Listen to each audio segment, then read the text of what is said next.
The email from NASA arrives in her inbox. Your data will be available within the month. She waits, and eventually another message arrives. Your data will be available within the week. She waits, and eventually another message arrives.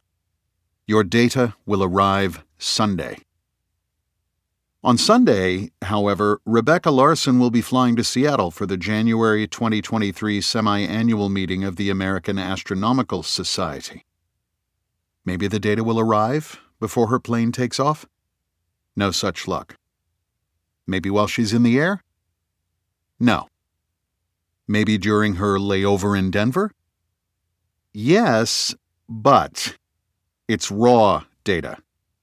Gigabytes and gigabytes of data, most of which is extraneous for her purposes. Still, it's a start, a load Larson can begin to mine on the next leg. She and a longtime astronomer friend who's also going to the meeting, Taylor Hutchison, huddle with their laptops, but the airport's internet can't handle the load. And besides, what they really want is the processed data. The load minus the runoff. Maybe it will arrive by the time they land in Seattle? No. Maybe by the time they check into their off-site hotel? No. Maybe in the Starbucks down the block where they're killing time before the opening reception? Yes. The two of them text Dan Coe, the principal investigator of their team. He's seen the email too, and he suggests they round up the other members of the team and meet in the lobby of the official hotel where Coe is staying. If nothing else, that location might have better internet access. The several members of the team claim a set of chairs around a coffee table in the lobby.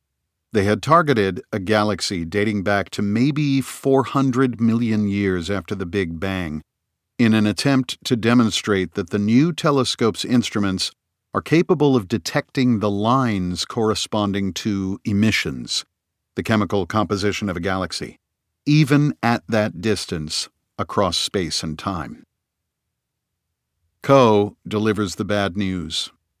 A team member in Copenhagen has already applied his own code to the data, and there's nothing there. Just noise, a fog of static, perhaps radiation from another light source overwhelming the light from their own target galaxy. Groans all around, sighs, some misting in the eyes. Everyone slumps. Coe turns his laptop so everyone can see their colleague's graph for themselves. Larson and Hutchison lean close. They're the resident experts in identifying this kind of data. They've mastered the technique of extracting emission lines from background noise. They've been extracting data from noise for years. Oh, yeah, Larson says. There's lines in this. Hutchison agrees. That, she says, pointing to a spot on the screen. That right there is a line. Coe wants to know, are you sure? He'll be able to see for himself, Larson says, once she runs the processed data through her own code. But that'll have to wait. The lobby is filled with astronomers filing toward the opening reception across the street, and Coe and his team join the procession. But Coe can't wait. Leaning close to Larson, Coe wants to know, do you really think you see emission lines? Yes. Over drinks. Do you really think you see emission lines? Yes. During dinner? Ditto and ditto. After dinner, at a bar with a bunch of other astronomers, Larson casually solves a colleague's coding problem, in the process producing a photo that her colleague can use in a press release. And then everybody passes that laptop around the bar praising Larson's work.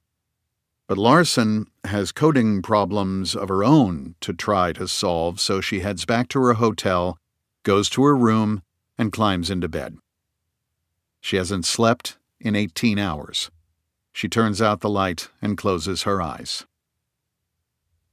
And then, sighing, she sits up, opens her laptop, and gets to work. But hey, Nobody ever said seeing back to the beginning of space and time was going to be easy.